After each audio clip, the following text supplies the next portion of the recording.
వెంకయ్య అనే రైతు వద్ద ఒక ఎద్దు ఉండేది. అది వయసులో ఉండగా ఉత్సాహంగా పొలం పనులు చేసి బండిలాగి వెంకయ్యకి ఎంతో సహాయంగా ఉండేది.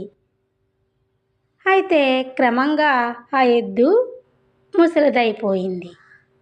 వెంకయ్య ఒకనాడు సంతకు వెళ్ళి బాగా బలిష్టంగా ఉండి వయసులో ఉన్న వేరొక ఎద్దును కొని తెచ్చుకున్నాడు. అప్పటినుంచి దానికి దండిగా మేత వేసి కుడితిపెట్టి జాగ్రత్తగా మేపుతుండేవాడు. ముసలి ఎద్దుకు మాత్రం కాస్త ఎండుగడ్డి వేసి ఊరుకునేవాడు.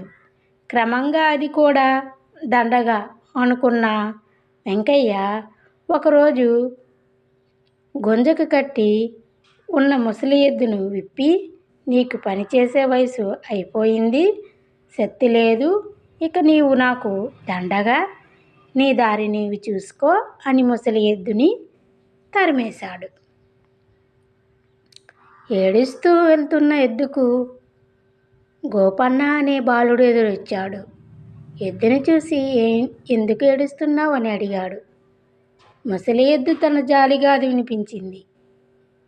గోపన్న ఒక ఉపాయం ఆలోచించి ముసలి ఎద్దును తీసుకొని వెంకయ్య ఇంటికి వెళ్ళి, ఈ ఎద్దు నీదే కదూ అని అడిగాడు. అవునన్నాడు వెంకయ్య.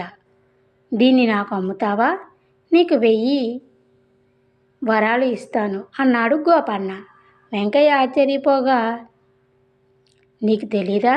ముసలి ఎద్దును ఇంటి ఎదురుగా కట్టేసి రోజు దానికి నమస్కరించి మేత వేసి వెళ్తే బోలెడు ధనం వస్తుంది అని చెప్పాడు.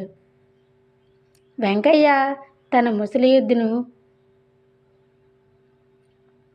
నాటి నుండి దానికి దండిగా మేత వేసి నమస్కరించి పొలం పనులు మొదలుపెట్టాడు.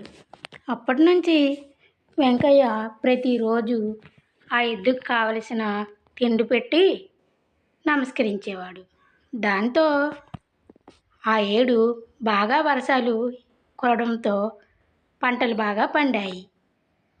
అనుకోకుండా అధిక లాభాలు వచ్చాయి. ఇదంతా తన ముసలి ఎద్దు వల్లే జరిగిందని సంతోషించాడు.